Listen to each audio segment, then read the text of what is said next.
Olá pessoal, vamos dar continuidade aqui no nosso curso de CLP Siemens.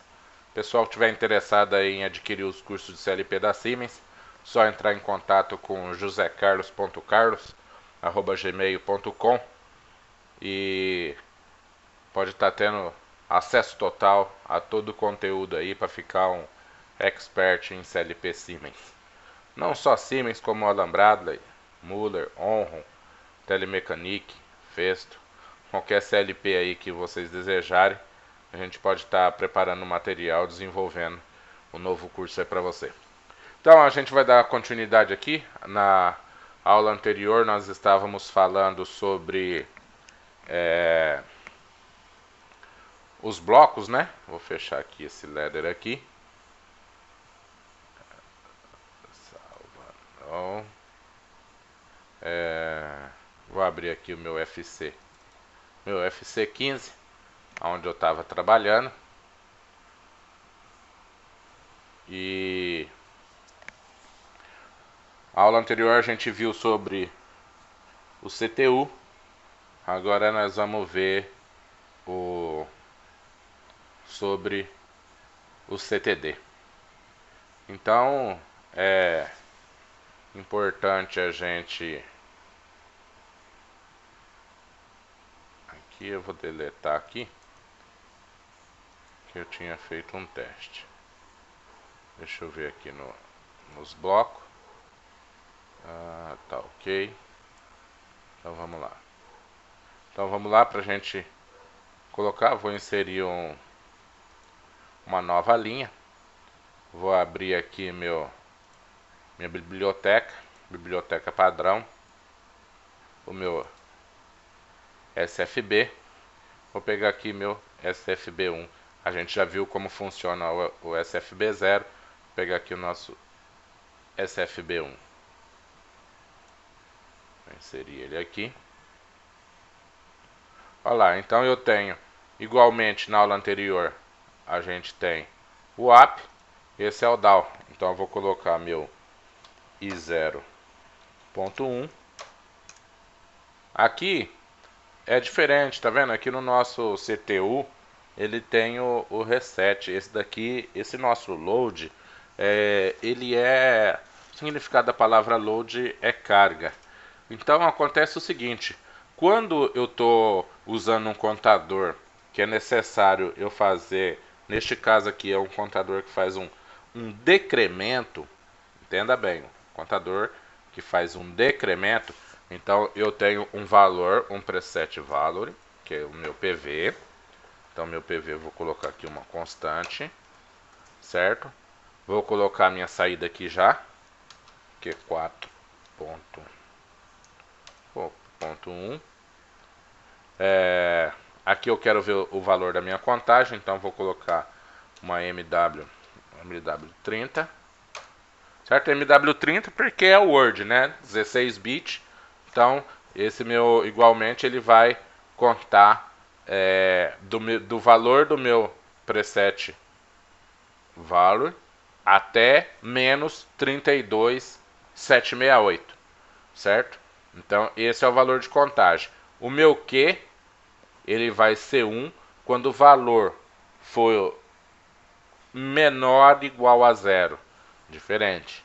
Então, o que acontece? Aqui no meu load, quando eu estou utilizando um contador decrescente,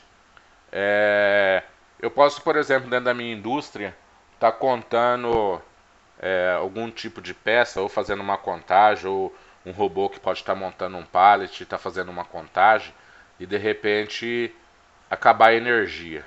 Quando acaba a energia, ou seja, eu vou ter uma nova partida no equipamento. Se eu partir o equipamento com este load em 1, ele reseta o contador. Se eu partir o equipamento com esse load em 0, ele continua a contagem,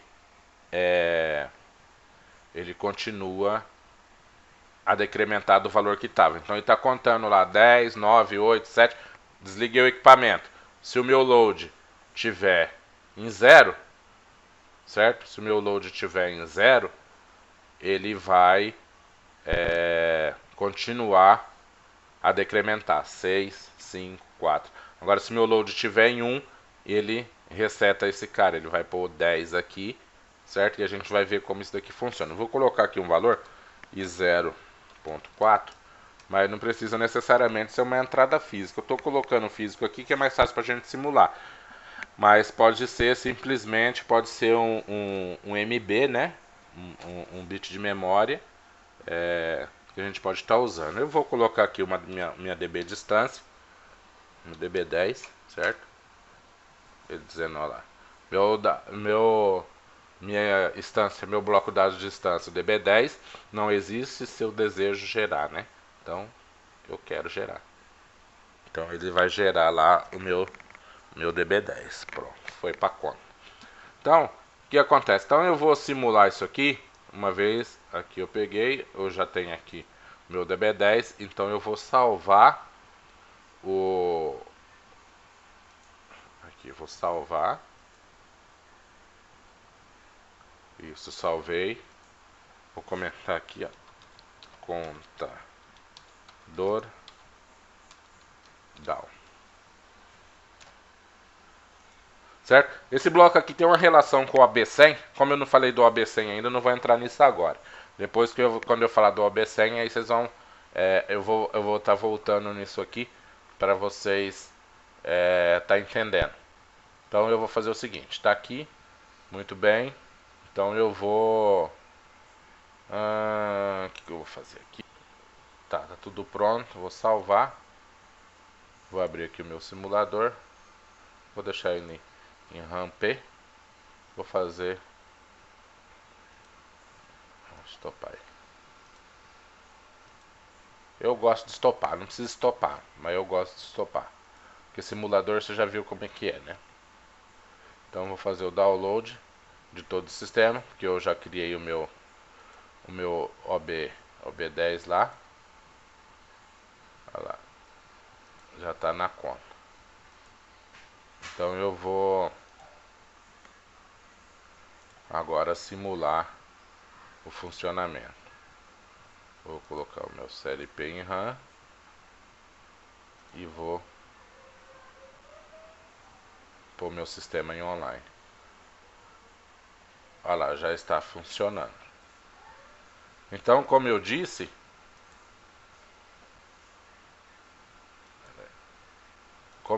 quando o nosso load está em 0, ele já vai iniciar aqui com 0, entendeu? Então eu vou colocar o meu load para 1, certo? Aí aqui vai vir 10. Não. Aqui eu inicio, deixa eu ver, peraí. Não, esse daqui é aqui é a minha contagem, né? Essa é a minha contagem, o meu load e 0.4, isso. Olha lá, meu 0.4 está em 1, então quando eu inicio o equipamento com load e 0.4, aquela hora eu estava clicando aqui no 0.1, por isso que deu aquele problema, porque eu já estava iniciando, ele estava em 0, então ele já estava com o meu Q4.1 em 1, uma vez que eu coloquei ele vai para menos 1, como eu expliquei para vocês, ele vai contar até menos 32.768.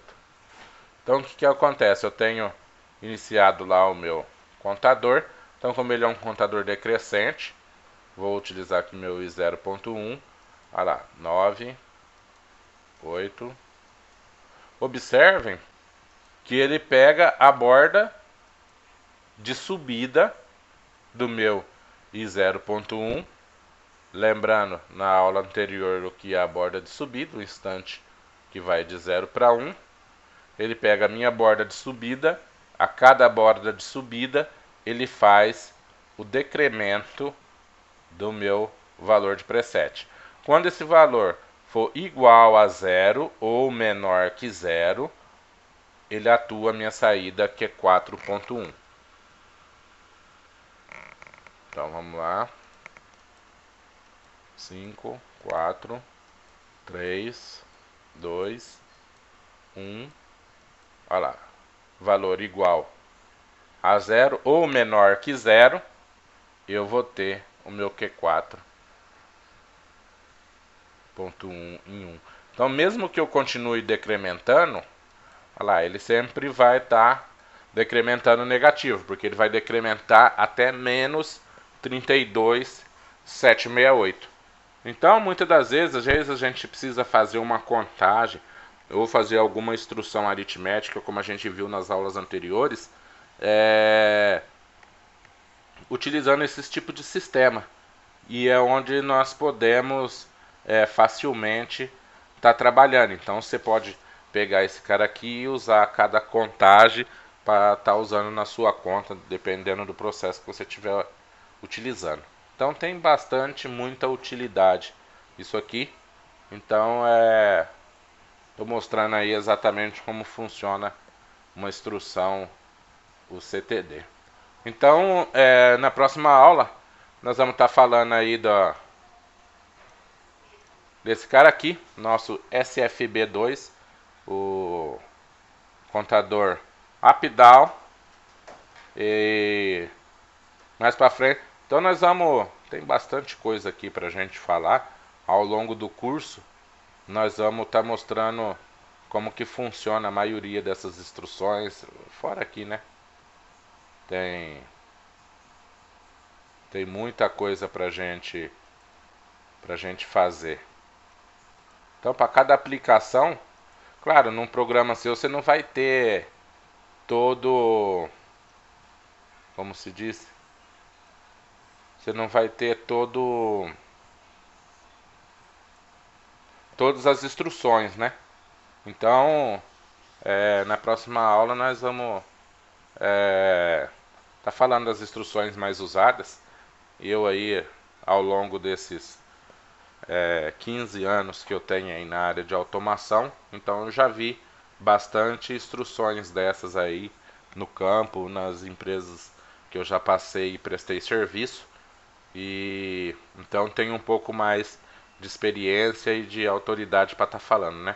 Então é importante muitas das vezes a gente aprender CLP com quem já trabalha no ramo, com quem já está, igual eu falo para a turma, com quem já está escovado.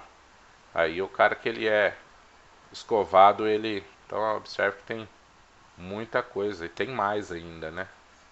Então, tem aqui os PID, nós vamos falar do FB41, do FB43, daqui é muito importante.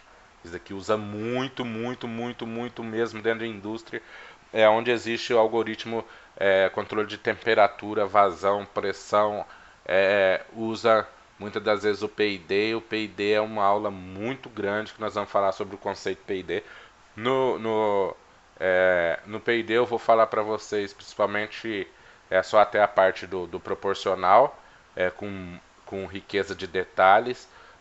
A parte integral e derivativa eu não vou estar entrando na parte integral e derivativa. Quer ver? Só para a efeito de curiosidade, da gente ter ideia do que vem pela frente, eu vou colocar um cara desse aqui, ó.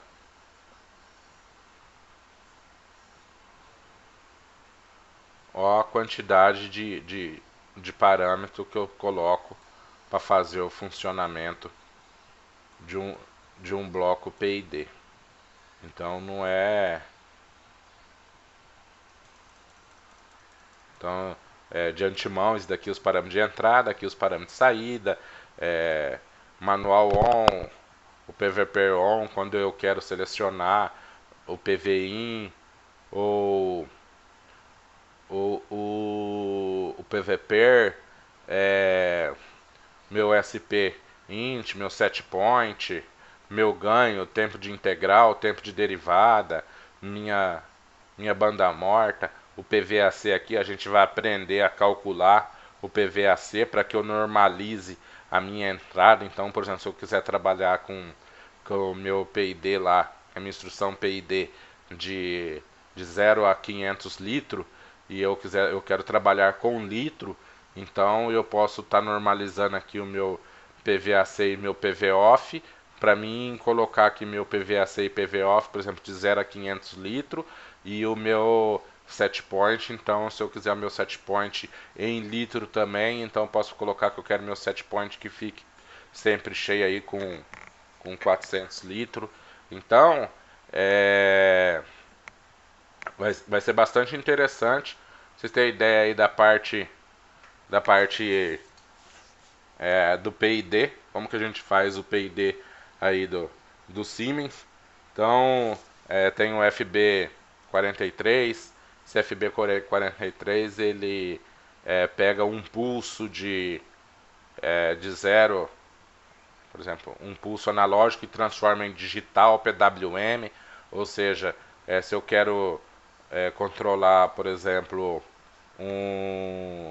a temperatura e eu tenho um banco de resistor que funciona com relé de, de estado sólido, então ele vai fazer a mesma função se eu tivesse uma válvula proporcional que abrisse 100%, né? Então ele coloca o valor da minha saída digital em 1, depois ele coloca em 0, 1, 0, só mantém a largura do tempo para que ele fique, por exemplo, metade do tempo atuado, metade do tempo desatuado, de acordo com o seu PID. Então tem bastante coisa para a gente ver aí pela frente.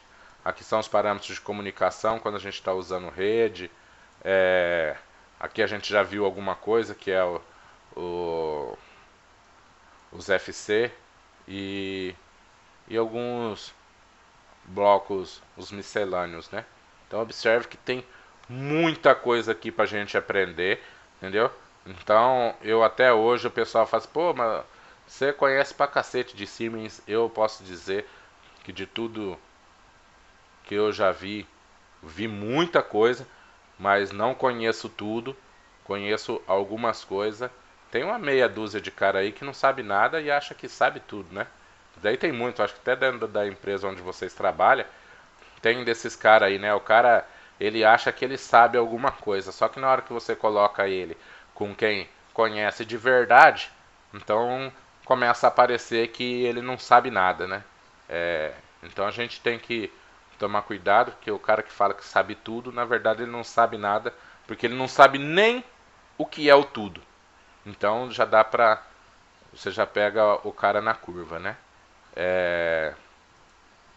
Aqui a gente vai ver alguma coisa disso aqui também, mas não vou ficar falando muito, perdendo muito tempo aí nessa aula aí. Pessoal tiver interessado aí no curso completo, entrar em contato aí com josecarlos.carlos@gmail.com e ter acesso total aí pra gente, pelo menos, é grande a caminhada, né? Só que se a gente não começar, nós não vamos chegar lá nunca, né? Eu antes também eu tinha muita vontade de aprender sobre o Step 7 da Siemens, mas sempre ficava adiando. Ah, mais pra frente eu vejo, vou esperar cair um dinheiro, aí eu vou correr atrás disso, tal. E na verdade o que vai acontecer é que o tempo vai passando e se você não começar, você nunca vai terminar. Então essa é a grande verdade aí que precisa ser dita. Então, quando eu comecei a tomar a iniciativa de fazer algumas aulas tal, então eu sempre pensava, não, eu preciso ver, só que a gente nunca vê, né? Só a hora que aperta o calo, mas a gente já viu que a nossa caminhada é grande, é bem extensa, e quanto antes a gente começar, mais longe a gente vai chegar. Entendeu? Então não existe, por exemplo, não, eu sei até aqui, tá bom. Não, quanto mais você saber, a função aqui ó, de arco seno, muitas vezes eu preciso determinar um ângulo, a gente vai ver isso aí mais para frente, somente quando a gente está trabalhando com analógica, a gente está trabalhando com ângulo, com seno, cosseno, tangente. Então, existem inúmeras maneiras de fazer. Agora, a maneira eficiente é que cada um vai ver, saber utilizar as ferramentas. Então, uma vez que você sabe o funcionamento das ferramentas, quando você vai fazer o seu programa, que você vai fazer a alteração, fica muito mais fácil e a sua cabeça se abre, sabe? Às vezes você pensa alguma coisa na sua empresa, alguma melhoria que você poderia estar fazendo para melhorar o processo e muitas das vezes você não entende e você sabendo as instruções, fala, pô, o CLP podia fazer isso. Pô, se eu colocar somente um sensor aqui para mim ver é a posição desse cara aqui, cara, eu consigo fazer milhares de coisas dentro do CLP. E hoje em dia, muitas das vezes, dentro da indústria, né? O CLP, já passei por várias indústrias, o CLP é algo obscuro, né? Algo que o pessoal não mexe, o pessoal tem medo de mexer e tal, e é onde é o que mais vai dar ponto aí pra gente, com o nosso chefe ou com o fornecedor, é o que mais vai garantir aí pra gente ao nosso emprego, a nossa continuidade aí no mercado de trabalho, é a gente saber mexer nesse tal do CLP aí, né? Então, não muda, aqui a gente está trabalhando com o Step 7, o 5.4, mas se você pegar o TIA, é as mesmas ferramentas, entendeu? Cara, é a mesma coisa. Você vai. Uma vez que você tem uma boa base, lembre-se bem, se tiver uma boa base, você tem condição de, na hora que você pegar, por exemplo, o TIA Portal, só é uma versão mais moderna e o pessoal colocou o InCC junto, colocou um monte de coisa junto. Mas você se vira muito bem se você tiver uma boa base no Step 7 aí, então aí é só uma questão de você catar o programa. Por exemplo, quem mexe no Windows XP, mexe no 98, mexe no 2000, mexe no Vista, mexe no Windows 8. Então você cata uma pessoa que já está acostumada a mexer no Windows XP, você cata ela e coloca ela na frente do Windows 8, ela vai mexer do mesmo jeito, entendeu? Ela pode apanhar um pouquinho aqui nas ferramentas, numa coisinha aqui, outra lá, mas ela vai mexer do mesmo jeito, ela sabe mais ou menos aonde está a ferramenta. E esse Step 7 aqui, eu gosto muito dele, é uma ferramenta muito boa para se trabalhar. Pessoal, até a próxima aula. Pessoal tiver interessado aí no curso, só entrar em contato aí com josecarlos.carlos@gmail.com. Deixe o seu gostei aí no YouTube, inscreva-se no canal, vai vir muita coisa boa pela frente e até a próxima.